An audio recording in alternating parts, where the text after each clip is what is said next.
Donc, bonjour à tous et à toutes. Bienvenue à tous les participants à cette troisième et dernière session du séminaire scientifique de l'IAS Educational Fund, organisé en collaboration avec le réseau africain des praticiens assurant la prise en charge du VIH, qui s'appelle le RESAPSI, et sur le thème « Comment atteindre les populations clés du VIH pendant la pandémie Covid-19 en Afrique de l'Ouest et du Centre ». Je suis Karine Lacombe, infectiologue exerçant à l'hôpital Saint-Antoine à Paris, chef de service du service maladies infectieuses et tropicales, rattaché à l'université Sorbonne Université. Ce séminaire a donc pour objectif de réduire les écarts entre les dernières avancées scientifiques sur le VIH et leur implémentation. Les différentes sessions s'intéresseront plus particulièrement aux changements causés par la pandémie Covid-19 et son impact sur les services de soins ainsi qu'aux solutions de prévention du VIH et l'accessibilité des traitements pour les personnes vivant avec le VIH, notamment comment atteindre les populations clés en Afrique de l'Ouest et du Centre.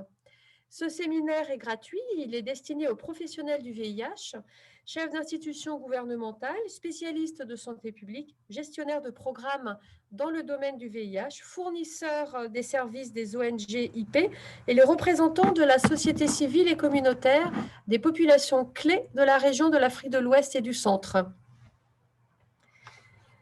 Donc, sur cette deuxième diapositive, pour informer toutes les personnes qui assistent à cette présentation, toutes les questions dirigées aux intervenants seront envoyées par la boîte questions et réponses en bas de vos écrans, où vous pourrez cliquer sur l'icône. Si les participants, si vous avez des questions techniques ou autres commentaires pour l'équipe de l'IAS Educational Fund, elles doivent être tapées dans la boîte chat qui est également en bas de votre écran. Donc, tout le son de vos commentaires seront coupés. Si vous souhaitez poser des questions, il faudra les envoyer par la boîte questions et réponses et nous pourrons échanger à ce moment-là. Vous pouvez aussi envoyer un mail à l'équipe de l'IAS Educational Fund via l'adresse suivante iasedu@iassociety.org. Et bien sûr, au moment des questions et réponses, nous essaierons de faire de notre mieux pour répondre à toutes vos questions. Vous pouvez également envoyer des messages sur les réseaux sociaux via Facebook, Twitter ou LinkedIn. Il faudra utiliser le hashtag autotest au pluriel VIH. Et pour encourager de nouveaux contacts, nous vous encourageons à partager vos coordonnées sur la boîte chat dès maintenant avec votre nom, prénom, votre expertise et votre pays d'origine. Donc, je vais vous laisser quelques minutes pour pouvoir envoyer ces messages avant que l'on passe aux présentations proprement dites. Donc, n'hésitez pas si vous avez déjà des questions, si vous voulez déjà établir ces contacts, si vous voulez envoyer des messages sur les réseaux sociaux. Je vous rappelle que c'est le message autotest, hashtag autotest au pluriel VIH. Et je pense que dans quelques secondes, va s'afficher la diapositive suivante. Mais vous pouvez prendre encore un peu de temps. Voilà. Alors évidemment, je vais vous présenter nos trois intervenants. Alors nos deux intervenants et le professeur Koumba Touré Kane Dieye, qui est la secrétaire générale du réseau RESAPSI, exerçant au Sénégal, et qui est l'une des personnes ressources et le RESAPSI est l'une des structures collaboratrices de l'IAS pour cette conférence. Donc, le premier intervenant de la session d'aujourd'hui, j'ai le grand plaisir de travailler avec, pour cette session avec le professeur Aristophane Tanon, qui est professeur titulaire de maladies infectieuses et tropicales dans le département de dermatologie et infectiologie, unité de formation et de recherche en sciences médicales à l'université Félix Houphouët-Boigny d'Abidjan, Cocody, en Côte d'Ivoire. Et la deuxième personne qui fera la deuxième présentation est le docteur Joseph Larmarange, docteur en démographie, chargé de recherche à l'Institut pour la recherche et le développement, membre CEPED, Centre Population et Développement en France.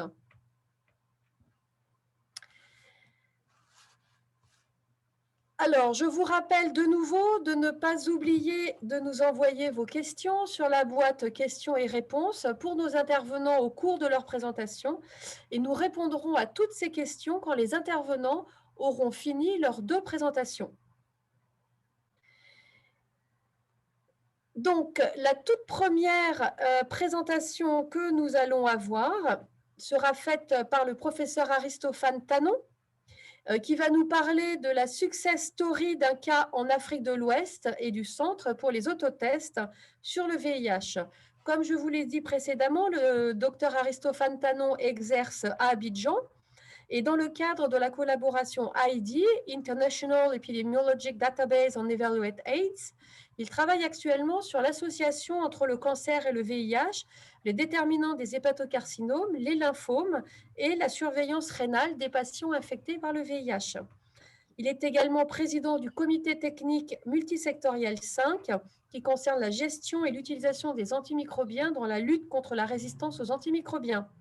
Il est également membre de plusieurs sociétés savantes, dont la SAPI, Société africaine de pathologie infectieuse. Professeur Tanon, la parole est donc la vôtre maintenant. Merci beaucoup, professeur Lacombe, Karine. Je ne sais pas si vous m'entendez tous. Bonjour tout le monde. C'est un véritable honneur pour moi de participer donc à cet enseignement. Et il m'a été demandé donc de partager un peu l'expérience ivoirienne de l'utilisation donc des autotests qui me paraît une très bonne alternative au dépistage en ce moment, surtout en période de Covid. Première diapositive. Alors, il est parfaitement donc connu que la pandémie de la Covid a perturbé de façon très sérieuse le fonctionnement donc, de la plupart des systèmes de santé et reléguant même à un second plan, on va dire, la prise en charge, le suivi de nos patients infectés par le VIH, alors que beaucoup d'efforts ont été consentis à cette lutte, à la prise en charge des patients, à leur suivi au quotidien. Je ne dirais pas que cela a dû occasionner certainement des perdus de vue, mais je pense que pour les patients consciencieux, on continuait quand même à pouvoir bénéficier de leur suivi et leur prise en charge dans les différents centres de traitement qui se sont adaptés, on peut dire, qui se sont réorganisés autrement en tenant compte bien sûr de la COVID qui est actuellement la superstar dont tout le monde parle. Alors, parmi les stratégies de dépistage existantes, on a connu, bien sûr, au début de la pandémie, le dépistage volontaire avec des centres anonymes ici et là. Et puis, on est passé à une autre étape où il fallait proposer systématiquement un test de dépistage à tous les patients fréquentant une structure de santé, ce qu'on a appelé donc le conseil de dépistage à l'initiative du prestataire. Et puis encore, pour élargir encore cette stratégie de dépistage, on a entrepris donc de l'étendre aux communautés. Et je verrai tout à l'heure sur la diapositive suivante. Et puis les autotests qui ont été un peu boudés au début, mais qui aujourd'hui trouvent leur plein essor, eu égard donc à la pandémie de la COVID. Et donc, ce que je disais tantôt, le fait d'étendre la stratégie de dépistage aux communautés, ça a permis donc de l'amener jusqu'au domicile des patients, hein, à travers donc des agents de santé ou des agents communautaires formés, permis aussi de faire un dépistage familial à partir d'un cas index, c'est-à-dire une personne infectée qui se proposait effectivement d'envoyer donc ou bien de mettre à disposition, on va dire, les différents membres de sa famille pour pouvoir être dépistés, savoir l'époux, l'enfant, les enfants, les frères et sœurs et tout. Et on a aussi développé au sein de certaines structures les unités mobiles pour faire du dépistage actif. Et ça aussi, ça a porté du fruit. Et on le voit un peu avec certains centres de prise en charge pour des personnes anonymes, comme par exemple la clinique Confiance à Abidjan et certains milieux, hein, notamment le milieu des personnes clés, ce qu'on appelle les key populations. Et puis, on a même essayé aussi des dépistages forains, c'est-à-dire que sous forme d'audience foraine, où on propose, on fait des campagnes de sensibilisation sur les lieux de travail, dans des casernes, dans des écoles ou dans des édifices religieux, où au décours donc, de la campagne de sensibilisation, on procède donc, on propose des tests de dépistage pour pouvoir donc augmenter donc cette stratégie qu'on avait mise en place. Diapo suivante.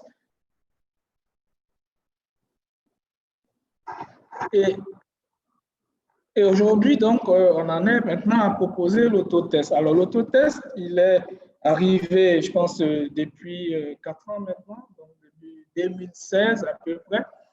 Et il se présente comme une offre additionnelle, une stratégie additionnelle pour pouvoir donc élargir donc, la stratégie de dépistage. Et on le verra, c'est une très bonne alternative et en juger par les résultats que ça donne.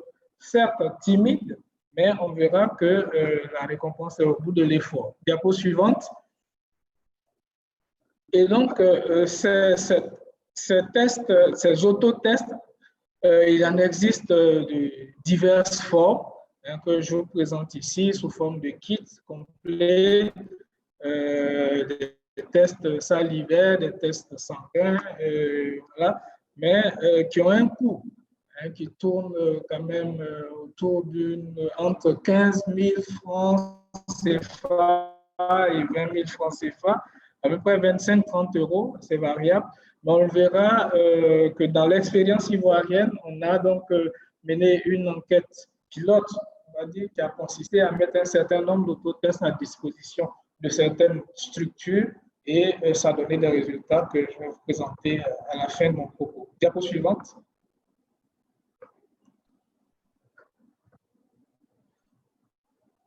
Alors, diapo suivante. Bien sûr, il y a des partisans du oui et du non, ou du pour et du contre. Diapo suivante. Ceux qui sont pour le sont parce que l'autotest offre effectivement une opportunité de se dépister en toute discrétion. Et ceux qui sont contre trouvent que en fin de compte, qu'est-ce qu'on va faire donc des résultats de l'autotest? On ne sait pas trop vers quelle structure s'orienter une fois qu'on a les résultats. Et puis, bien entendu, il y a un coût, comme je disais tantôt, qui n'est pas négligeable, surtout dans notre contexte de pays à ressources limitées. Diapositive suivante.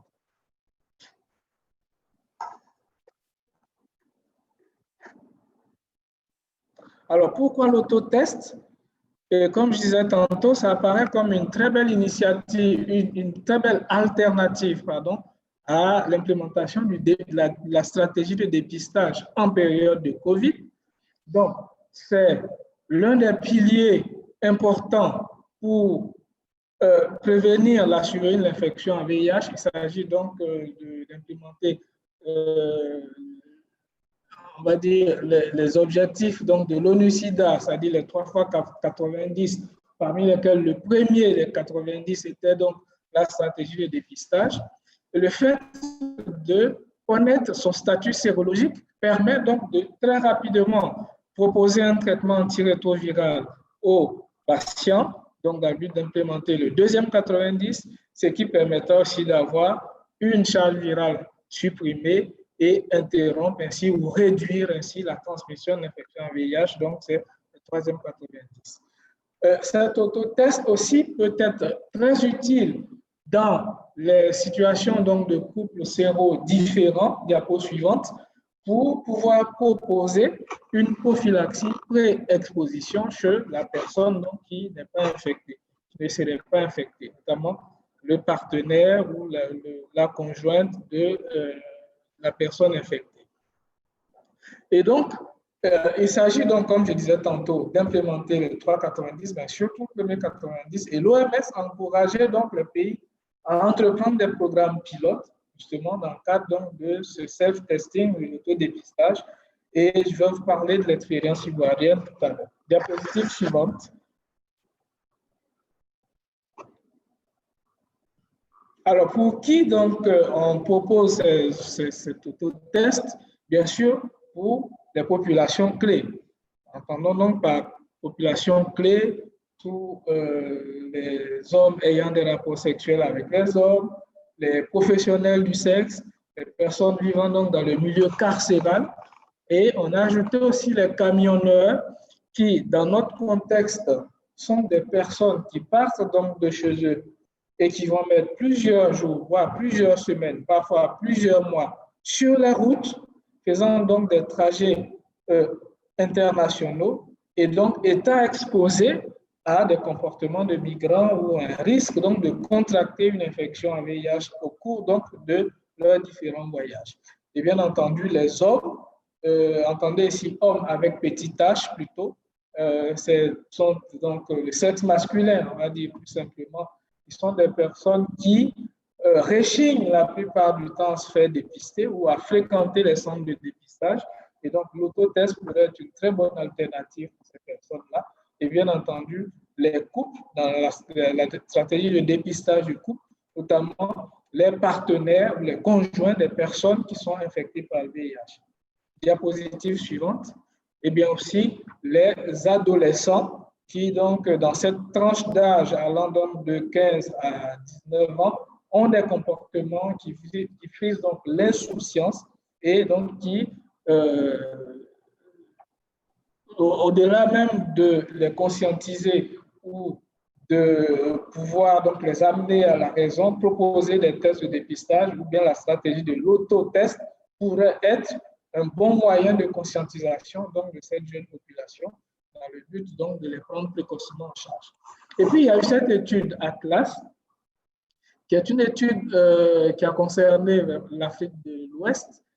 Et étant donné que dans cette région donc, du monde, on a à peu près seulement 42% des personnes dépistées qui sont informées de leur stratégie et de leur statut sérologique. Pardon. Et donc, proposer l'autotest apparaissait donc dans ce contexte-là comme une stratégie complémentaire pour améliorer le premier 90, donc de l'homo-sida, comme je disais tantôt, diapositive suivante, et donc apprécier donc la faisabilité de cet outil de dépistage dans le contexte africain et particulièrement celui de l'Afrique de l'Ouest. Et donc, les cibles qui ont été donc proposées pour cette étude, c'était donc les populations clés, comme nous avons défini tantôt, les partenaires, donc des personnes vivant avec le VIH, les personnes souffrant donc d'une infection sexuellement transmissible et bien sûr leurs partenaires, parce que il est communément admis que là où vous avez attrapé une IST, vous avez probablement été exposé au risque du VIH. Et bien entendu, les jeunes personnes, je parlais donc des adolescents tout à l'heure, mais on a étendu l'âge jusqu'à 24 ans pour ce qui est de la Côte d'Ivoire. Et le lancement officiel de cette étude, diapo suivante, a été donc fait en juillet 2018. Donc, il y a à peu près 1 an et demi maintenant. Il s'agissait donc, dans ce contexte, de distribuer plus de 500 000 tests dans 3 pays, donc d'Afrique de l'Ouest, notamment la Côte d'Ivoire, pour ce qui nous concerne, mais aussi le Sénégal et le Mali, et cela devrait se faire sur 3 années. Et donc, il y a eu une discussion avec les différents projets nationaux de lutte contre le VIH qui a été menée. Diapositive suivante.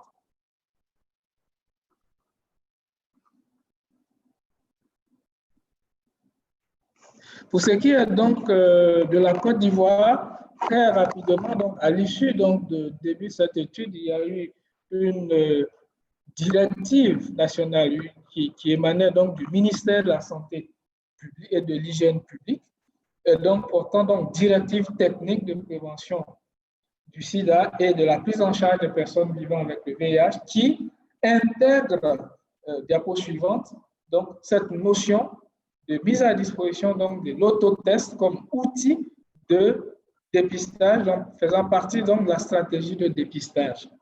Et donc, cet outil, en réalité, existe en Côte d'Ivoire depuis 2016 et a fait l'objet de l'élaboration d'un guide technique avec une notice d'utilisation et puis tout ce qui est on va dire appui logistique ou offre donc d'examens complémentaires adaptés à la situation. Ça a aussi fait l'objet donc d'un circuit de distribution de ces autotests-là à travers notre centrale d'achat nationale qui est la pharmacie ou la nouvelle pharmacie de santé publique, en abrégé donc NPSP.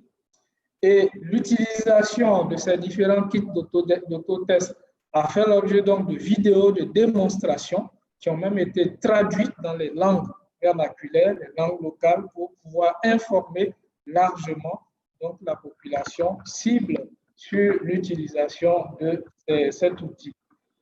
Et il y a aussi eu une formation des prestataires donc, de ces autotests-là, et notamment de conseillers communautaires, puisqu'on voudrait donc étendre cette stratégie de dépistage à travers l'autotest à la communauté. Et diapo suivante, et il y a même eu une ligne verte qui a été donc ouverte pour cela. Donc c'est InfoSida, donc c'est composé le 106 à Abidjan, et puis vous avez donc cette ligne verte. Et donc les principes de cette stratégie était donc de dispenser donc ces autotests chez les 16 ans et plus, vous voyez, de 16 à 24 ans.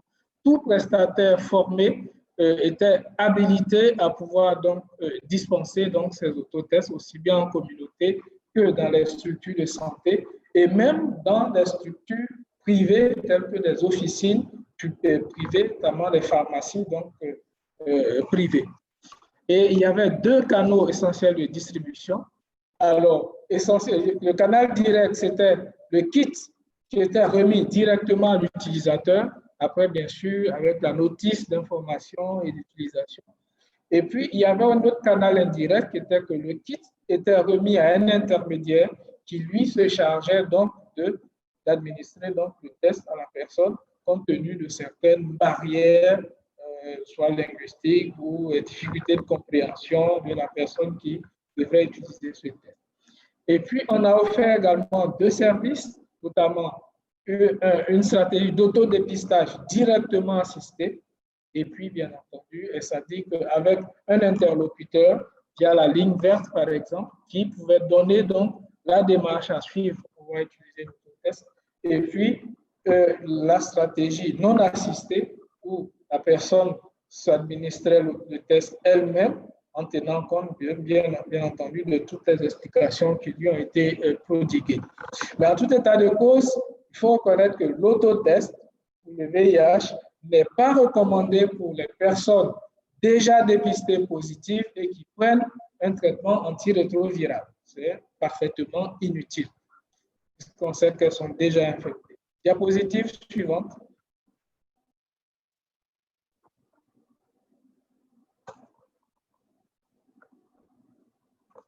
Et donc, la population cible de cette activité, comme je disais tantôt, c'était donc les partenaires des personnes vivant avec le VIH, les patients ayant contracté une IST et leurs partenaires.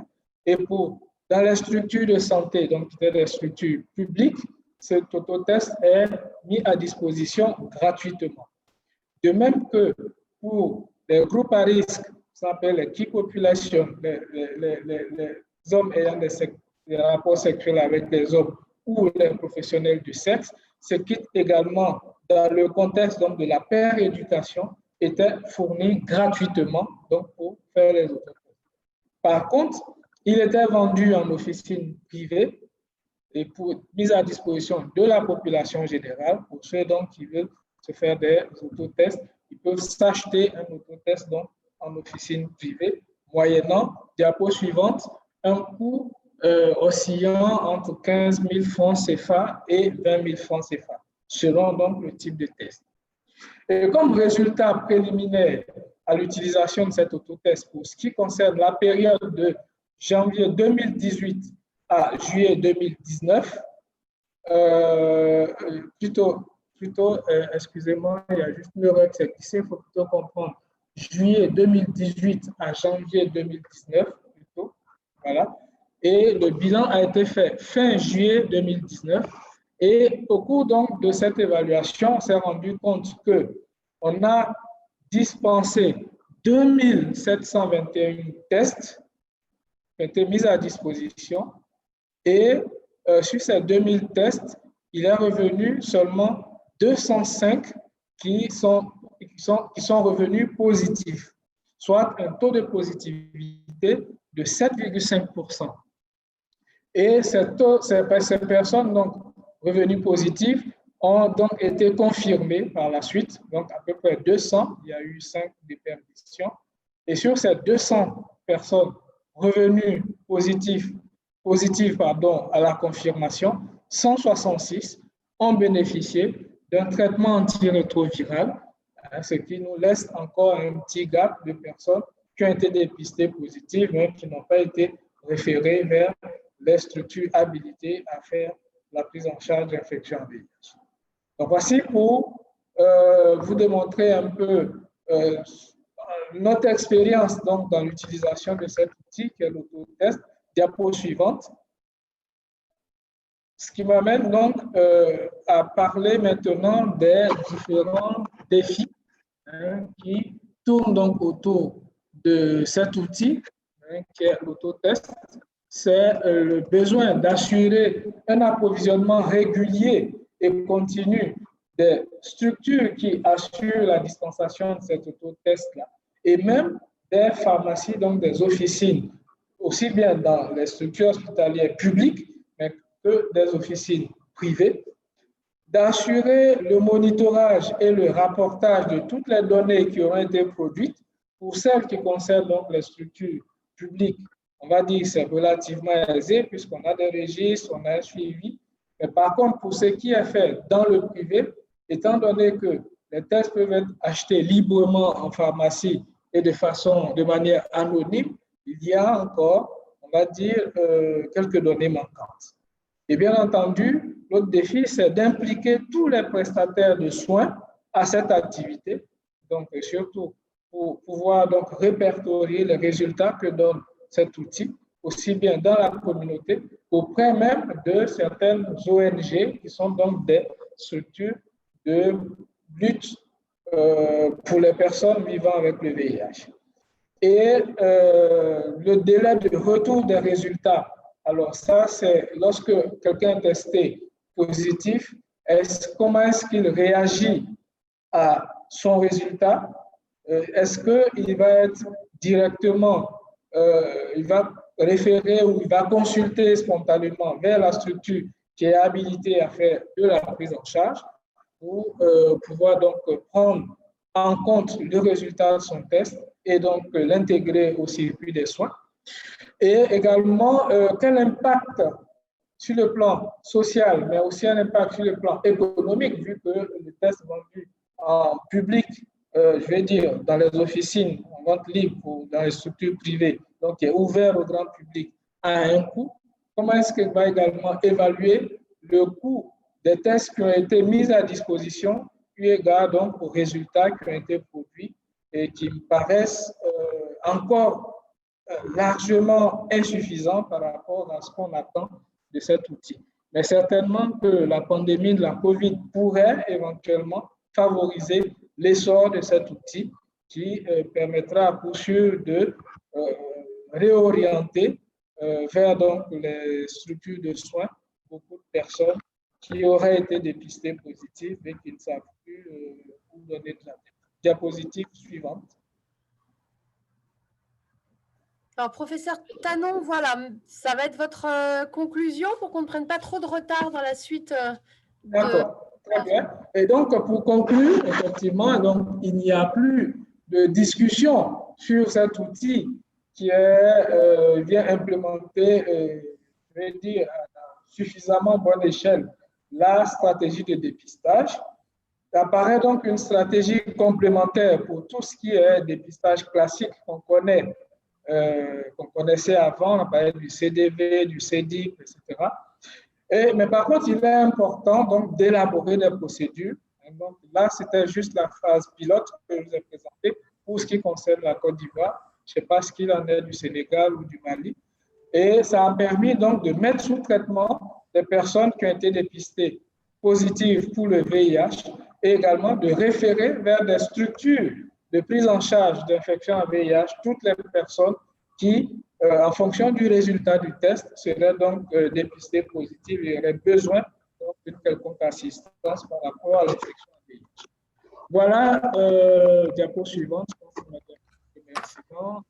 Ce que j'avais à vous dire sur l'expérience ivoirienne de l'autotest, et je voudrais terminer donc par remercier toutes les personnes donc ici listées, professeur Serge Ollier, professeur Didier Kouevi, professeur Olivier Bois, qui est le directeur coordonnateur du programme national de lutte contre le sida en Côte d'Ivoire, qui m'ont aidé à préparer donc ce diaporama.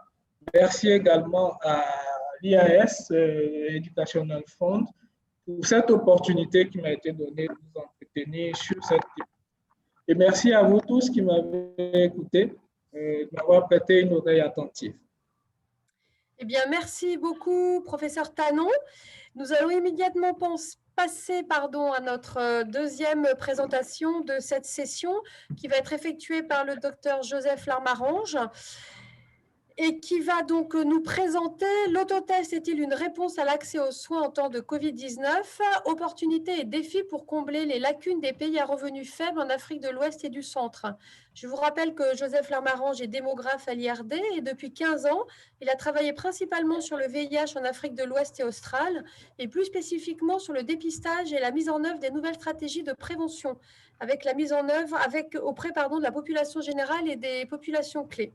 Il coordonne actuellement un projet de clinique mobile de santé sexuelle à destination des travailleuses du sexe en Côte d'Ivoire, qui est le projet Princesse ANRS 12381, ainsi que le volet scientifique d'un projet de promotion et de distribution de l'autodépistage du VIH en Côte d'Ivoire, au Mali et au Sénégal, le projet Atlas. Joseph, c'est donc à ton tour. Merci. Merci. Bonjour, je m'appelle Joseph Larmarange et je suis démographe de santé publique à l'Institut de recherche pour le développement. Je remercie les organisateurs pour cette opportunité qui m'est donnée aujourd'hui d'échanger avec vous quelques éléments de réflexion sur la place de l'autodépistage en Afrique de l'Ouest dans le contexte de l'épidémie de Covid-19. Les autotests de dépistage du VIH sont des dispositifs médicaux qui permettent à des individus d'effectuer par eux-mêmes prélèvement, réalisation et interprétation du résultat d'un test de dépistage. Dès lors, on peut envisager à la fois une dispensation primaire de ces kits d'autodépistage, où l'on remet aux personnes des kits pour leur usage personnel, mais également, il est possible d'envisager une dispensation secondaire, où l'on va remettre au contact primaire que l'on a sur le terrain des kits d'autodépistage qui pourront à leur tour redistribuer à leurs partenaires sexuels ou à leurs connaissances. Le programme Atlas a placé la dispensation secondaire au cœur de sa stratégie. Cette diapositive présente les 8 canaux de dispensation du programme. 5 en stratégie dite fixe, c'est-à-dire dans des structures de santé, et 3 en stratégie avancée, dite encore en outreach. Les stratégies fixes visent à la fois le dépistage des cas index, c'est-à-dire des partenaires de personnes vivant avec le VIH, les patients atteints d'une infection sexuellement transmissible et leurs partenaires, et des cliniques communautaires dédiées aux populations clés que sont les homosexuels masculins ou hommes ayant des rapports sexuels avec des hommes, HSH, les travailleuses du sexe femmes, TS, et les usagères et usagers de drogue, UD. Les stratégies avancées reposent quant à elles sur des activités de terrain menées par des éducatrices et des éducateurs de pairs sur des lieux de socialisation, de rencontres, de prostitution ou de consommation. Dans tous ces canaux, l'autodépistage du VIH s'intègre avec les activités déjà existantes, notamment le dépistage par test rapide ou TROD. Le programme Atlas vise à promouvoir et à déployer l'autodépistage du VIH en Côte d'Ivoire, au Mali et au Sénégal. Il est financé par United et coordonné par l'ONG Soltis avec l'appui de l'IRD. Il est mis en œuvre en collaboration avec les ministères de la Santé et des acteurs nationaux, publics et communautaires engagés dans les programmes de dépistage. À date, le programme Atlas inclut 138 sites de dispensation. Plus de 1200 agents dispensateurs ont été formés à l'autodépistage et 120 000 autotests ont été dispensés depuis le début du projet. Apparu fin 2019, le SARS-CoV-2 va se diffuser mondialement au début de l'année 2020, amenant l'ensemble des pays du monde à mettre en place un certain nombre de mesures sanitaires. En Afrique de l'Ouest, la plupart des gouvernements vont mettre en place des mesures limitant la circulation des personnes dans le courant du mois de mars. À titre d'exemple, la Côte d'Ivoire, le Mali et le Sénégal vont tous les trois mettre en place un couvre-feu à compter du 23 mars pour la Côte d'Ivoire et le Sénégal ou du 25 mars pour le Mali. La période et l'ampleur des mesures vont différer d'un pays à l'autre. Toujours à travers l'exemple du couvre-feu, celui-ci va être levé le 9 mai au Mali, le 15 mai en Côte d'Ivoire et le 30 juin au Sénégal. Nous pouvons donc considérer que la période mars, avril, mai correspond à une phase de réponse à l'urgence épidémique. Depuis le mois de juin 2020, l'épidémie de Covid-19 est toujours existante au niveau mondial et au niveau régional, et on peut parler d'une chronicisation de la gestion de l'épidémie avec la gestion des gestes barrières sur le moyen et sur le long terme. Tout d'abord, qu'avons-nous observé en stratégie fixe dans le cadre du programme Atlas? Le présent graphique représente dans chacun des pays du programme Atlas le nombre d'autotests dispensés en stratégie fixe mois par mois. La période de mars-avril-mai 2020 est soulignée en grise pour plus de lisibilité. Les activités de dispensation du programme Atlas en stratégie fixe ont démarré entre juillet et septembre 2019, avec une montée progressive des activités dans les cliniques. Pour la Côte d'Ivoire et le Mali, on peut observer un ralentissement de la dispensation en stratégie fixe sur les mois d'avril et de mai. Les retours de nos différents partenaires de mise en œuvre font état, dans la plupart des cliniques, d'une substitution des tests rapides ou TROD par des kits d'autodépistage du VIH. En effet, l'autodépistage du VIH facilite la mise en place des gestes barrières en réduisant les contacts physiques avec les patients. Ceci s'inscrit dans un contexte de réduction des consultations médicales non Covid, ce qui fait que malgré cette substitution de TROD par des AD-VIH, on observe malgré tout une baisse globale du nombre d'AD-VIH dispensés, en tout cas pour le Mali et pour la Côte d'Ivoire. Certains de nos partenaires de mise en œuvre, dans le cadre du dépistage EK Index, ont développé pendant cette période de crise Covid une forme de distribution communautaire des antirétroviraux et ont pu y intégrer une dispensation d'AD-VIH pour les partenaires des patients. Après la phase d'urgence, et donc dans un retour à une forme de normalité, on a vu une réadaptation et un rééquilibrage entre tests rapides et autodépistage du VIH. Intéressons-nous maintenant aux stratégies avancées qui visent les populations clés. Ce graphique représente le nombre d'autotests du VIH dispensés dans chacun des pays en stratégie avancée mois par mois. Il met en évidence un impact de la crise Covid différent dans chacun des 3 pays du programme. Au Sénégal, les acteurs communautaires vont dans un premier temps suspendre leurs activités sur la période de mars, avril, mai en réponse aux mesures sanitaires mises en place par le gouvernement, le temps de trouver une stratégie pour adapter leurs activités et vont redémarrer leurs activités à compter du mois de juin. En Côte d'Ivoire, où les mesures vont avoir lieu, seront mises en place vers la fin du mois de mars, on voit une réduction importante du nombre d'ADVIH dispensés sur le mois d'avril, puis une reprise progressive à compter du mois de mai. Au Mali, qui était dans une phase de forte croissance sur la fin de l'année 2019 et le début de l'année 2020 de ses activités, la crise Covid va induire un ralentissement des activités sur avril-mai, avant un redémarrage à la hausse à partir du mois de juin. Ce graphique représente toujours le nombre d'autotests du VIH distribués mensuellement par pays, en stratégie avancée. Cette fois-ci, nous avons mis en évidence, par le biais de boîtes de couleurs différentes, le nombre de bénéficiaires moyens par activité. Ainsi, les autotests représentés en jaune clair sont des autotests qui auront été distribués dans des activités en face à face, tandis que les autotests représentés en marron foncé correspondent à des activités menées en grands groupes de 11 personnes ou plus. En Côte d'Ivoire, on a un modèle d'activité essentiellement autour de petits groupes, le plus souvent de 2 à 5, 6 personnes, complétés sur la fin 2019 par la mise en place de soirées conviviales permettant d'atteindre un plus grand nombre de personnes sur une même activité. On va voir qu'au mois d'avril, l'ensemble des activités en grands groupes de 8 personnes ou plus vont être suspendues en privilégiant essentiellement des activités qui vont toucher 2 à 4 personnes. On observe également un déplacement des activités. Les activités étaient menées jusqu'à présent essentiellement sur des lieux publics, dans lesquels on essayait de retrouver des populations clés et les amener à discuter sous forme de causeries de petits groupes. Là, les pères éducateurs et les pères éducatrices vont essayer d'organiser leurs activités en amont, en appelant leurs contacts, et vont essayer d'organiser plutôt des activités en cercle restreint dans des cadres privés. On voit également un déplacement d'activités qui avaient lieu traditionnellement en soirée, qui sont maintenant réorganisées en journée. Par ailleurs, il y a un léger changement dans l'offre. En effet, les activités qui étaient menées jusqu'à présent combinaient à la fois une offre de tests rapides faite directement sur site avec les personnes et une offre d'autodépistage du VIH.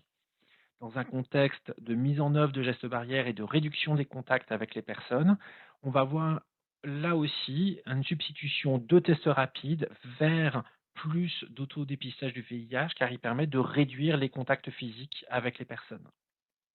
Pendant toute cette période, nos partenaires de terrain vont nous rapporter l'intérêt de l'autodépistage du VIH pour pouvoir maintenir un lien sur le terrain avec les populations.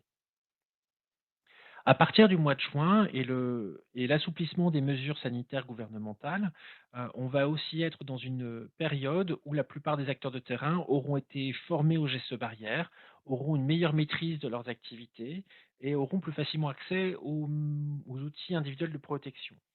Ça va leur permettre, d'une part, de remonter le nombre d'activités et de pouvoir dispenser un plus grand nombre d'ADVIH. On en a donc une reprise à la hausse du nombre d'autodépistages dispensés, mais également de pouvoir réenvisager des activités en plus grand groupe dans le cadre d'un phénomène de rattrapage afin de toucher un plus grand nombre de personnes.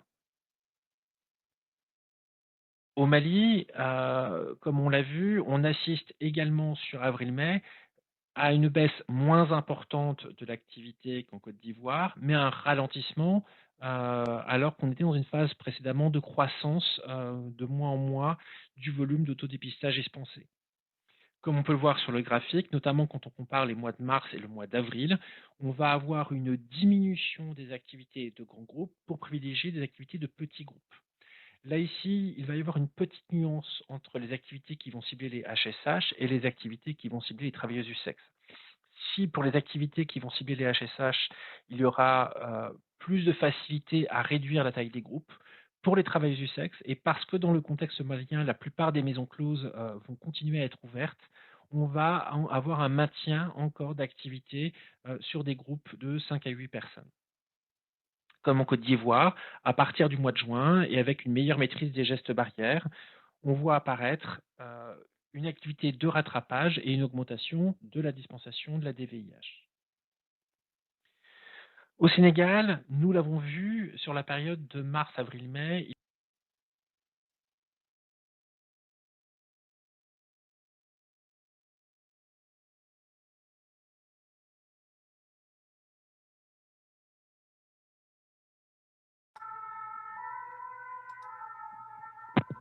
crois qu'on a un petit problème technique. Je crois qu'il y a un petit problème technique puisque la vidéo a été déconnectée. Donc, restez bien en ligne. Nous allons tout de suite chercher à le résoudre. Dites-moi s'il faut que je la réactive de mon côté, au besoin. Je crois qu'elle avait été lancée par l'IAS, non? Oui. D'accord. Oui, j'essaie de le relancer, mais si jamais, docteur Lamarin, je vous signale. Oui. Merci. Peut-être que Joseph peut prendre le relais D'accord, directement avec le diapo, non? Oui, parce que je l'ai aussi en copie ici. Non, alors.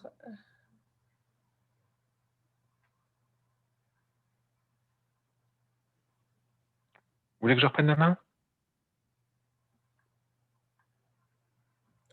Oui, s'il vous plaît. Merci.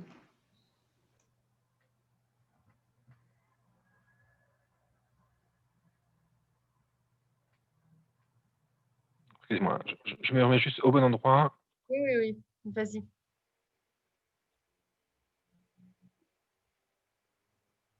En tout cas, merci à tous. Il y a de nombreuses questions sur le chat. Ça va alimenter une discussion très intéressante. Le son est partagé? Il n'y a pas de son. On ne voit que les images.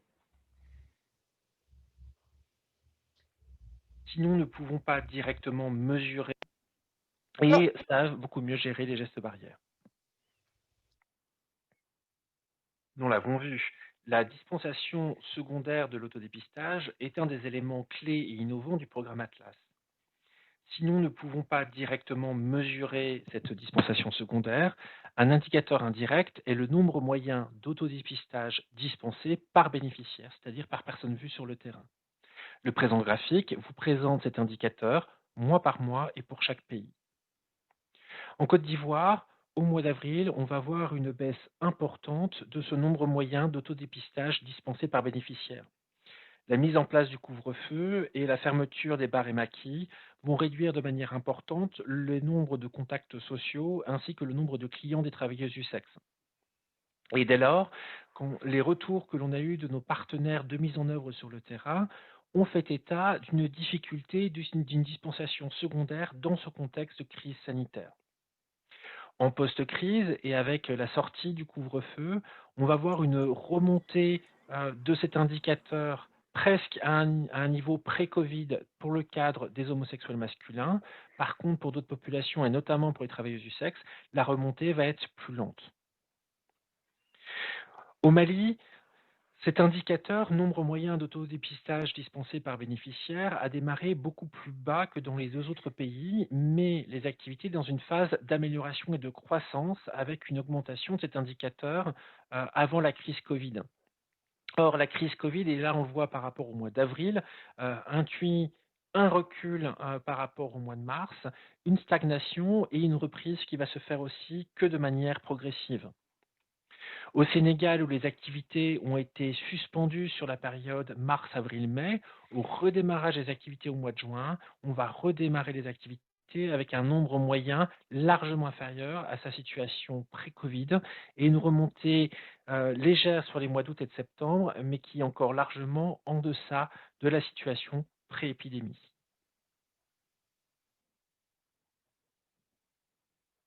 Dans le contexte de l'épidémie de Covid, l'autodépistage du VIH s'est avéré être un outil facilitant la mise en œuvre des gestes barrières et de la distanciation physique. Par exemple, en remplaçant des tests rapides traditionnels par des autotests, qu'ils soient supervisés, assistés ou non.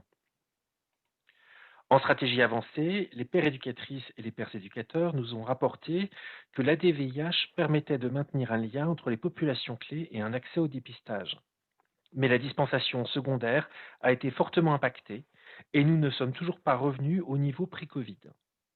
Par contre, il ne s'agit pas d'un outil miracle et il n'a que peu d'effet sur l'accès en clinique lorsque la circulation des personnes est fortement limitée. Je vous remercie de votre attention et suis à votre disposition pour toute question. Merci. Bonjour.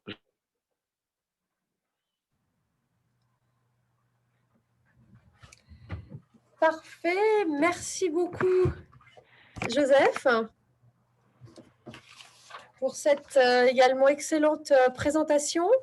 Nous allons maintenant récupérer le professeur Tanon, qui peut peut-être mettre sa caméra et son micro de façon à ce que nous puissions ouvrir cette session de questions-réponses. Voilà, je crois que le professeur Tanon a mis son micro, il lui manque encore la vidéo et nous avons de nombreuses questions auxquelles répondre. Voilà, parfait. Donc, vous nous voyez tous les trois en ligne. Bonjour. Donc, merci encore à tous les deux. Alors, je vais ouvrir notre liste de questions. Donc, il y a déjà quelques questions qui nous sont arrivées avant même votre présentation. On peut peut-être commencer par la première qui concerne le suivi et le contrôle qualité de l'autotest. Donc, c'est notre collègue Pascal Bonimi de Guinée qui nous a fait passer cette question. Comment faire le suivi et le contrôle qualité de l'autotest?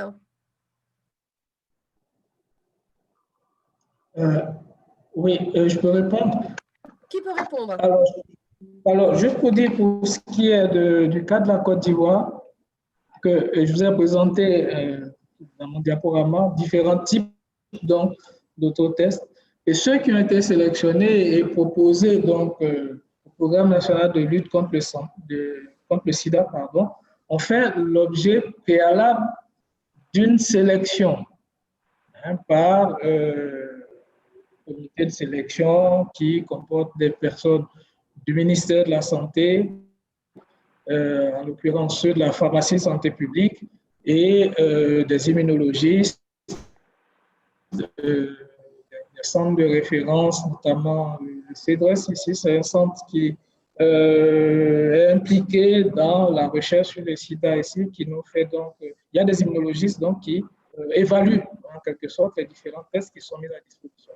Après, il y a aussi une autre étape qui est l'appel d'offres, c'est-à-dire que tout ce qui est proposé dans le domaine du public fait l'objet d'un appel d'offres et donc toutes les firmes pharmaceutiques ou les laboratoires ou ceux qui mettent les tests à disposition vont soumissionner à un appel d'offres et il y aura une commission qui va siéger pour voir quel est l'outil qui offre le meilleur rapport qualité-prix. Et c'est comme ça que les autotests sont sélectionnés et proposés par la suite à la population. Peut-être juste pour compléter, dans le cadre du programme Atlas, c'est vrai qu'il y a plusieurs autotests sur le marché, notamment des autotests oraux ou sanguins. Atlas, on est sur Oracle Quick d'Orachour. Il faut savoir que cet autotest oral a une particularité. Déjà, il a été validé et préqualifié par l'OMS comme le bon nombre d'autotests utilisés dans les pays. Il a été bien sûr validé dans les 3 pays où on intervient, mais surtout, il a bénéficié de négociations tarifaires, notamment grâce au programme United Star qui est passé avant et par de l'achat en volume. On est aujourd'hui sur un tarif qui est de l'ordre de 3 $ le test. Donc loin des 15 000 ou 20 000, on est à 3 $ pour Orachour lorsqu'il est acheté par des programmes et ce qui est en cours de discussion par différents pays, dont la Côte d'Ivoire. Le PNLS réfléchit à trouver moyen pour que ce test-là puisse être aussi disponible dans des pharmacies privées. On n'est pas encore sur un tarif finalisé, les négociations sont en cours, mais je crois qu'on essaye de descendre le tarif autour de 5 000 francs. En tout cas, on sait qu'il y a un enjeu aussi sur des volumes d'achat d'autotests pour arriver à des tarifs plus facilement accessibles pour les programmes ou pour les populations. D'accord, très bien, merci beaucoup. Alors, on a plusieurs questions sur la confidentialité. Comment gère-t-on la confidentialité de cet autotest et par exemple en cas de dépistage familial? Peut-être une question qui s'adresse à tous les deux, l'un après l'autre. Oui. Alors, ce que je peux en répondre, et puis peut-être Joseph va compléter. Je vous en prie. Alors, dans le cas de dépistage familial, on parle toujours donc d'un cas index, c'est-à-dire qu'il y a quelqu'un, un membre de la famille qui est infecté et qui, je pense, au décours d'un conseil de famille, va proposer la solution de faire dépister tous les membres de la famille. Donc, je vais dire en termes de confidentialité, il y a une relation quand même de confiance entre cette famille-là et le prestataire de soins qui apportera donc une solution au problème qui est posé dans la famille. Et donc, le dépistage va se faire en famille et les résultats vont être partagés en famille. Pour ce qui est d'un couple, par exemple, ou bien de parents et d'enfants, donc la confidentialité, c'est une sorte de secret partagé, mais dans la famille. Oui, tu peux compléter peut-être, Joseph? Oui, dans le cadre du programme Atlas, alors dans le cadre du programme Atlas, on a suivi une stratégie posée par l'OMS. Pour l'OMS, l'autotest est avant tout un outil où quelqu'un va se dépister soi-même.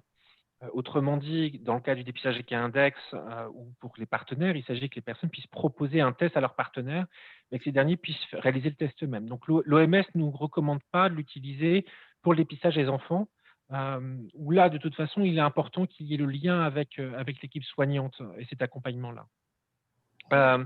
Après, sur les enjeux de confidentialité, je pense que quand on parle du dépistage EK Index pour les personnes qui sont séropositives, l'autotest s'inscrit de manière plus globale dans l'accompagnement des personnes prises en charge et sur l'accompagnement aussi au dévoilement du statut.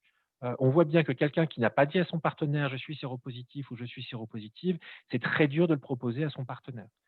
Ou alors avec des stratégies indirectes en proposant de faire un test de couple ou ce genre de choses. Mais dans tous les cas, la proposition d'autotest, elle arrive au départ d'une discussion entre un soignant et la personne. Et pour les populations clés en outreach, on fait également la dispensation secondaire. Encore une fois, il y a tout un travail fait par les pairs éducateurs au départ sur comment pouvoir proposer cet autotest aux partenaires. D'accord. Et justement, est-ce qu'on a un rapport du nombre d'autotests vendus par rapport au nombre de personnes déclarées positives dans les structures du soin? Est-ce que vous avez connaissance de données de ce type-là? Alors, dans Atlas, on n'a pas de vente d'autotest, on est que sur la dispensation gratuite. D'accord. Peut-être au niveau du PNL du programme national ivoirien? Oui, par exemple? Oui, mais je n'ai pas les données actualisées. Mais ce que je peux dire, c'est qu'il y a un gap, en effet, entre ce qui est mis à disposition et ce qui est le retour de résultats, en fait. Soit parce qu'il y a des déperditions ou des tensions d'informations, voilà, qui font que ça demande quand même à être actualisé un peu tout ça. Donc, ce que je vous ai présenté là, c'est vraiment ce qui était de l'enquête pilote jusqu'à fin 2019. D'accord, d'accord, d'accord. Et plusieurs personnes rapportent le fait que la mise en relation des dépistés positifs est tout de même un défi. Quelles stratégies sont mises en place pour y remédier, pour répondre à ce défi? Alors, dans le cadre du programme Atlas, c'est vrai qu'une des particularités de l'autodépistage, et c'est un choix très fort dans le cadre du programme Atlas, c'est qu'on ne sait pas forcément le résultat du test. C'est-à-dire qu'on va remettre des autotests. Alors, les personnes peuvent faire un test dit supervisé, elles sont accompagnées pendant la réalisation du test. Elles peuvent décider de partir avec le kit et de réaliser le test par elles-mêmes plus tard. Et puis, dans la dispensation secondaire, c'est-à-dire où elles vont remettre des tests à leur père ou à leur partenaire sexuel, on n'a pas directement accès à ces personnes. Et c'est un changement de philosophie, puisque souvent dans les programmes, on veut savoir le nombre de nouveaux diagnostics, le nombre de dépistés positifs, le taux de positivité comme indicateur de rendement du dépistage. Et là, on perd cette information. Mais on fait le choix de la perdre parce que les personnes peuvent faire, si elles le désirent, faire un test de manière anonyme et totalement confidentielle. Ceci dit, il ne s'agit pas que les personnes soient seules face à leur dépistage. C'est pour ça que sont mis en place différentes actions. Le professeur Tanon avait tout à fait évoqué la ligne InfoSida, le 106 en Côte d'Ivoire, et on a les équivalents au Sénégal et au Mali. Donc, il y a des lignes nationales gratuites que les personnes peuvent appeler et qui sont communiquées d'ailleurs dans l'équipe d'autodépistage, mais aussi dans le cas de la dispensation qui peut être fait en clinique ou qui peut être fait dans un contexte communautaire, les pairs éducateurs ont très souvent tendance à donner leur propre contact aux personnes. Et donc, du coup, de pouvoir être appelés. On a un certain nombre d'utilisatrices et d'utilisateurs qui souhaitent un accompagnement et qui vont rappeler un père éducateur pendant la réalisation du test ou parfois après en fonction du résultat. La différence, c'est qu'en fait, l'enjeu, c'est de donner les moyens aux personnes d'avoir accès à un support quand elles en ont besoin et quand elles l'expriment, mais sans que cela soit obligatoire. Et c'est toute cette subtilité-là. On est en train de donner plus de pouvoir aux utilisateurs, aux utilisatrices, on est dans le l'empowerment, mais en un sens, c'est une perte de contrôle de notre part et on ne sait pas toujours le résultat. Il est aussi possible que des personnes fassent un autotest aillent ensuite dans une clinique, mais ne disent pas qu'elles ont fait un autotest. Hmm. Je vais prendre un exemple tout bête. Si on va remettre un autotest, un HSH, qui va le remettre à un partenaire plus âgé qui est marié, cet homme-là va avoir un test réactif, il va peut-être aller voir un médecin de ville, et puis il ne va pas dire qu'il a fait un autotest parce qu'il faudrait expliquer de comment j'ai obtenu mon autotest. Ou pareil pour un client de travailleuse du sexe.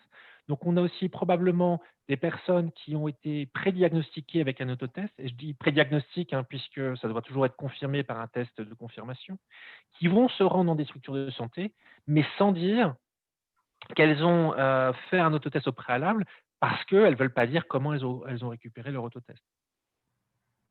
D'accord. Et justement, Joseph, est-ce que l'autotest est apprécié par la population du Mali? Alors, dans les 3 pays du programme Atlas, que ce soit le Mali, le Sénégal, la Côte d'Ivoire, on a des retours positifs des utilisateurs. Alors, des pères éducateurs et pères éducatrices d'une part, mais aussi d'utilisateurs et d'utilisatrices. En règle générale, c'est plutôt apprécié comme outil, et notamment par des personnes qui souhaitaient plus de discrétion. On a des personnes qui refusaient traditionnellement le test rapide quand on leur proposait par des pères éducateurs et qui, là, vont accepter un autotest, justement parce qu'il y a cette dimension confidentielle. Et puis, comme on est aussi sur des autotests oraux, certains vont apprécier de ne pas avoir à se piquer le doigt. Et donc, du coup, parce qu'on est sur les autotests de type Orachour, d'OraQuick, on est sur un prélèvement au niveau buccal. Et donc, du coup, il n'y a pas de prise de sang, il n'y a pas de piqûre. Et on a, du coup, c'est plébiscité. On est aujourd'hui au Mali à plus de 40 000 autotests distribués dans le cadre du programme Atlas. D'accord. Et c'est une question qui s'adresse maintenant à Aristophane. Quelles sont les stratégies d'amélioration de la qualité des données mises en place pour le suivi et de l'évaluation de l'autotest de manière décentralisée en Côte d'Ivoire?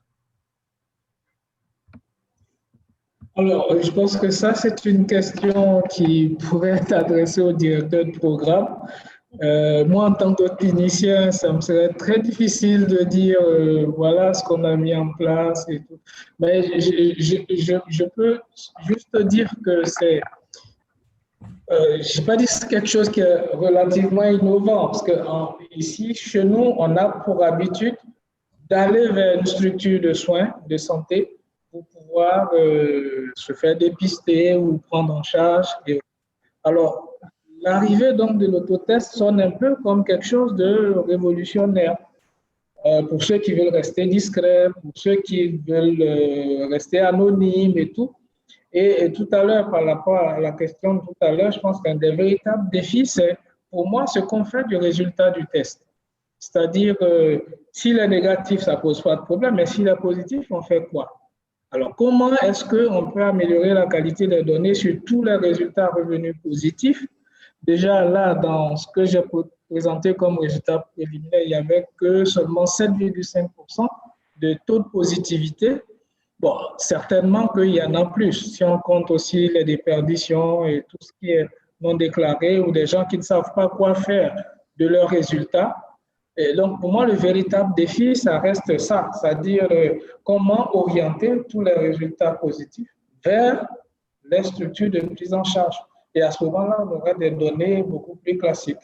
C'est sûr que on restera toujours avec beaucoup de données manquantes parce que, comme je disais tantôt, l'autotest, il est disponible en officine privée et on n'a pas de contrôle forcément sur le résultat de ces tests-là. D'accord, très bien. Et alors, j'avais une question très intéressante. Est-ce que l'autotest a influencé la mise sous PrEP pour les négatifs? Peut-être Joseph, tu peux répondre? Pas forcément. Je pense que l'enjeu premier, c'est qu'il faut déjà que la PrEP soit disponible. Aujourd'hui, la PrEP elle est disponible dans des programmes pilotes avec un nombre de places qui va être restreint. Je pense par exemple à CoMSM, mais on n'est que sur Abidjan. Pour CoMSM PrEP, Princesse à San Pedro, on est aussi sur un nombre de places limité. Donc, pour qu'on puisse voir un impact pour les populations clés qui vont être les destinataires de la PrEP, il faut déjà que les programmes PrEP soient plus largement accessibles dans les populations. Donc, on voit peu d'effets sur un lien aujourd'hui, on va dire, entre autodépistage et PrEP, en tout cas en Afrique de l'Ouest. Bien sûr, une fois que les programmes seront en place et plus facilement accessibles, l'autodépistage fait aussi partie des éléments qui permettent d'avoir un point de contact initial avec les personnes et éventuellement de pouvoir les orienter vers d'autres outils de prévention. ce qui a été peut-être plus le cas en Afrique australe, où il y a des programmes PrEP plus importants déjà mis en œuvre. Et probablement qu'on le verra indirectement, hein. Comme ce qui venait d'être dit, il faut qu'on accepte sur l'autodépistage parfois de mesurer les choses de manière indirecte. Là, on attend de voir si on pourrait commencer à regarder si, comme l'autotest n'a pas été déployé dans toutes les régions avec la même ampleur, de voir si on voit des différences dans les initiations de traitements antirétroviraux entre des districts où il y a eu beaucoup d'autotests et des districts où ça n'a pas encore démarré. C'est une manière indirecte de mesurer un effet du programme. Dans Atlas, c'est aussi une de nos problématiques. Et on a une grande enquête par téléphone qui va démarrer entre janvier et juin auprès des utilisateurs. Alors, c'est une enquête où les gens sont invités à appeler un numéro vert anonyme et gratuit pour participer à une enquête. Donc, c'est comment documenter tout en maintenant l'anonymat des personnes. Alors, c'est un grand défi un peu technique. Je pense qu'on le verra dans les prochaines grandes enquêtes de type FIA ou de type EDS, si les gens ont entendu parler de l'autodépistage et éventuellement s'ils en ont fait. Donc, probablement qu'il faut accepter de ne pas forcément tout savoir. J'ai envie de dire, en Europe, on ne sait pas ce qui se passe avec les autotests. On a des chiffres de vente en pharmacie, on ne connaît pas les résultats, mais on se dit… Alors, c'est important qu'on documente malgré tout dans les rapports nationaux quand on sait quand est-ce que les gens viennent après un autotest. Mais il faut qu'on accepte parfois de ne pas savoir, même si quelqu'un qui fait un autotest positif ne rentre pas tout de suite dans les soins, il rentrera peut-être 3 mois plus tard ou 7 mois plus tard. Alors certes, c'est pas les deux. On aimerait bien que les gens viennent en soins au bout de 2 semaines ou 3 semaines. Il faut se dire que sans l'autotest, cette personne-là, elle aurait peut-être été dépistée que dans 3 ou 4 ans. Et donc, dans tous les cas, même si on n'est pas toujours dans cet idéal où on aimerait pouvoir que les gens initient le traitement le jour du diagnostic, hein, c'est un peu vers quoi on voudrait nous pousser aujourd'hui, il vaut mieux en tout cas que quelqu'un mette quelques mois pour rentrer en soins que quelques années. Et donc, l'autotest va aussi contribuer à ça. Et il y a 2 questions d'ailleurs qui s'intéressent aux populations clés qui ont accès aux autotests. Et je pense que c'est aussi une question pour toi par rapport au projet Atlas, Joseph. Pourquoi l'autotest n'est pas utilisé chez les travailleuses du sexe? Alors, dans Atlas, les travailleuses du sexe sont une de nos cibles, et c'est même la cible principale. En termes de volume, là, on distribue le plus d'autotests, c'est aujourd'hui auprès des travailleuses du sexe. Alors, quand on les distribue auprès des travailleuses du sexe, on ne cible pas que les travailleuses du sexe, hein. On cible également leurs clients dans les situations où elles sont en capacité de leur redistribuer un client. Certaines travailleuses du sexe qu'on va voir pourront aussi en redistribuer à d'autres travailleuses du sexe qu'elles connaissent, qui sont peut-être plus occasionnelles. Et donc, c'est une des cibles principales. On sait aussi aujourd'hui, avec des modèles mathématiques, et on travaille beaucoup avec les équipes de Mathieu Maheu-Giroux et de Marie-Claude Boilly, parce que c'est vrai qu'on a peu de modèles mathématiques pour l'Afrique de l'Ouest, il y a beaucoup plus de travaux en Afrique australe. On estime malgré tout que dans un pays comme la Côte d'Ivoire, le gros de la transmission, en fait, c'est chez des clients, et c'est des clients de travailleuses du sexe qui retransmettraient à leurs partenaires non travailleuses du sexe. Et c'est là, probablement, où se situe une majorité des gens qui vivent avec le VIH et qui ne sont pas diagnostiqués. Et c'est vrai qu'on a du mal à cibler les clients parce que, à part… Donc, en fait, par l'autotest, on espère arriver à en toucher une partie d'entre eux indirectement. Et par exemple, y a-t-il des difficultés particulières pour toucher les adolescents? Alors, tout va dépendre de ce qu'on appelle adolescent. Dans le cas d'Atlas, les personnes ciblées, ce sont les personnes de 16 ans et plus en Côte d'Ivoire, 18 ans et plus au Mali et 15 ans et plus au Sénégal. On est sur l'âge légal pour faire un test par soi-même. D'accord. Ce qu'il faut savoir, alors je sais qu'il y a d'autres travaux, donc on arrive à toucher ces jeunes, même si ce qu'on cible, ce sont les jeunes des populations clés, essentiellement, puisque c'est là que le gros des activités en Afrique de l'Ouest se mettent en place pour des raisons épidémiologiques. Il y a d'autres populations très particulières qui ont des besoins spécifiques. Je pense notamment aux jeunes et adolescents de rue. On voit émerger quelques projets à ce niveau-là. Je sais qu'au Togo, l'équipe de Didier Kouevi réfléchit à mettre en place une offre de prise en charge de santé, dont autodépistage pour cette population. Ça pose plusieurs sujets. Déjà, un sujet éthique, parce que sur des personnes qui sont mineures, elles ne peuvent pas décider par elles-mêmes. Donc là, dans certains pays, il y a des travaux qui se font pour considérer qu'on n'a pas besoin de l'accord parental, mais on va avoir l'accord d'un représentant d'associations dédiées aux jeunes en situation de vulnérabilité. Mais en tout cas, il faut trouver un cadre qui permette de toucher cette population-là. C'est en soi une vraie problématique. Elle n'est pas couverte aujourd'hui dans Atlas et elle nécessite vraiment de penser spécifiquement qu'est-ce qu'on fait pour les personnes mineures. Tout à fait. Et peut-être une dernière question, parce qu'on arrive à la fin de cette session de questions et réponses. Deux choses pour le professeur Tanon. Alors, je ne comprends pas trop ce qu'on appelle le dépistage forain. Je pense que c'est une erreur. Ça ne vous dit rien non plus? Forain. Le dépistage Ouais. forain. Oui, forêt. Oui, en fait, c'est La oui, stratégie utilisée pour la mise en relation. Et puis, idem pour les… C'est tout de même ça, on voit bien dans la majorité des questions, c'est mais comment, une fois que la personne a fait son autotest, comment va-t-elle se mettre en relation avec une structure de soins? Comment vérifiez-vous qu'elle se met en relation? Et là, d'un côté, on a les forains, et puis de l'autre côté, les femmes enceintes qui s'autodépistent, et comment se fait l'annonce et la mise en relation. Et ce seront les deux dernières questions pour vous, professeur Tanon. Alors peut-être rectifier un peu le terme forain. Forain, c'est juste pour montrer que c'est un dépistage de masse, on va dire. Et en réalité, ce qui se passe, c'est au cours de campagnes de sensibilisation sur le VIH pour des collectivités qu'on connaît. Ça peut être une entreprise, ça peut être une école, une caserne, par exemple, de militaires et autres. Et on va dans ces structures-là pour faire de la sensibilisation sur le VIH. Et au décours de cette activité de sensibilisation, on propose des tests. Voilà. Et c'est ce que j'ai appelé dépistage forain, en fait, parce que ça se fait dans un environnement un peu massif. Mais en réalité, le dépistage, il a lieu dans un coin, donc il n'est pas grand jour comme ça, il y a un entretien préalable et puis il y a des explications qui sont données avant que la personne accepte donc de se soumettre à un test ou pas. Et ça se fait partout ailleurs. Par exemple, lors de la journée du 1er décembre, beaucoup donc, de structures organisent des campagnes de sensibilisation au cours donc, desquelles on propose donc des séances de dépistage. C'est ce que j'ai appelé dépistage. Et puis, l'autre volet de la question, c'est vrai, alors comment faire ou comment être sûr qu'une personne qui a fait son autotest, après, va peut-être se mettre en relation avec le centre de soins. Et c'est ça ce que j'ai relevé un peu comme un des défis.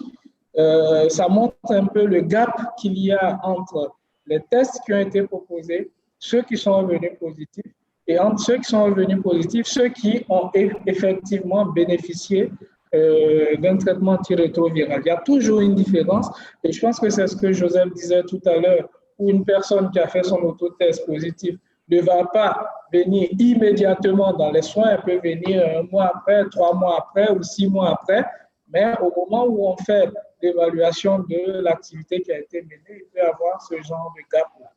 Et pour moi, c'est un véritable enjeu si on veut que l'autotest qui va renforcer un peu l'activité du premier 90 puisse à terme aboutir vers l'amélioration aussi du deuxième et du troisième 90, il faudrait qu'il y ait un suivi justement derrière cet autotest-là. Pour ce qui se fait dans les structures de soins conventionnels, on va dire publiques, ça peut être amélioré, le score peut être amélioré. Mais pour ce qui se fait dans le domaine du privé, ou celui qui va acheter son autotest en officine et qui se teste, qui se dépiste et qui ne vient pas aux soins, c'est plus difficile à contrôler, plus difficile à suivre.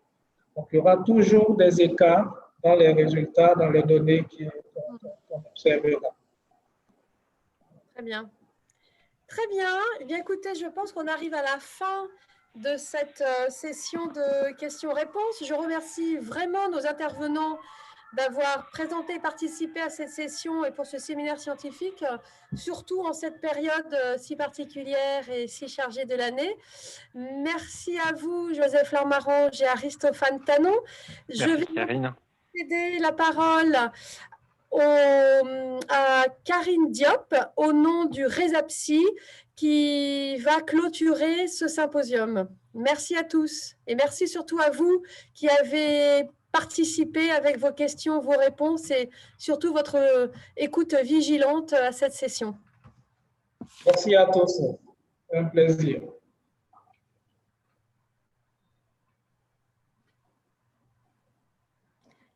Donc, j'attends que Karim Diop puisse se connecter avec son micro et sa caméra, ainsi que nos collègues de l'IAS.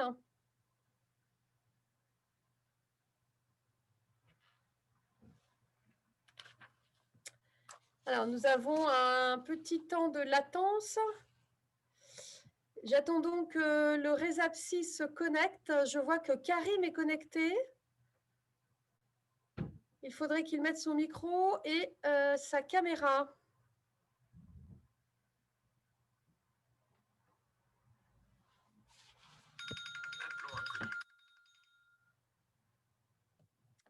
Alors, y a-t-il encore mes collègues de l'IAS? Oui, Vous avez mis votre micro? oui, je suis là. Merci beaucoup, Karine. Alors, Karim, va-t-il pouvoir faire la conclusion ou est-ce vous qui allez la faire? Alors, je pense que Dr Diop a un problème à se connecter, donc je reprends le relais. D'accord, très bien. Donc, je suis toujours présente. Je vous laisse l'image et la parole. Ah, voilà, je vois Karim. Ouais, Oui. désolé. Donc, Dr Diop, je vous passe la Merci parole. beaucoup, Dr Karine. Diop est secrétaire général cette- du Centre régional de recherche et de formation, CRCF, chef de bureau à la division de lutte contre le sida, ministère de la Santé à Dakar, Sénégal, et il est trésorier de Resapsi. Merci beaucoup. Vous pouvez y aller. Merci beaucoup, Laurane. Merci à toutes et à tous. Merci, Karine, pour cette modération. Je remercie tous les panélistes. Merci à mon frère, le professeur Aristophane Tanon. Je voudrais sincèrement remercier IAS pour l'opportunité qu'ils nous ont offert de collaborer avec eux dans le cadre de cette formation. Je pense que nous avons eu 2 jours très instructifs, très riches en informations, et j'espère que les participants, en tout cas, ont pu apprendre beaucoup de ce qui a été présenté. Je rappelle que les présentations seront disponibles en ligne, et vous pourrez effectivement partager avec vos différents collègues. Je voudrais remercier très sincèrement les laboratoires qui nous ont permis de pouvoir réaliser ce travail-là, donc notamment les laboratoires MSD. Je voudrais remercier également l'équipe technique qui a contribué à l'élaboration de ces symposia. Je veux nommer l'équipe de Laurane et de Laure Félix, puisque ça fait des mois qu'ils se préparent à cette opportunité. Nous avions pensé le faire depuis le mois d'avril, mais à cause de la pandémie, nous n'avons pas pu le faire. Mais, fort heureusement, avec ce format virtuel, nous avons pu partager les informations avec les collègues. Donc, je voudrais donc les remercier. Continuez à poser vos questions. Les participants feront en sorte de partager également les réponses. Et donnons-nous rendez-vous. À très bientôt. Je voudrais, au nom du professeur Serge Éolier, qui est actuellement à Brazzaville pour les besoins du concours d'agrégation, vous remercier et dire qu'il aurait aimé être avec nous, mais compte tenu de ses engagements académiques, il n'a pas pu le faire. En tout cas, au nom du Resapsi, nous vous remercions et nous vous donnons rendez-vous. À très bientôt.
Mama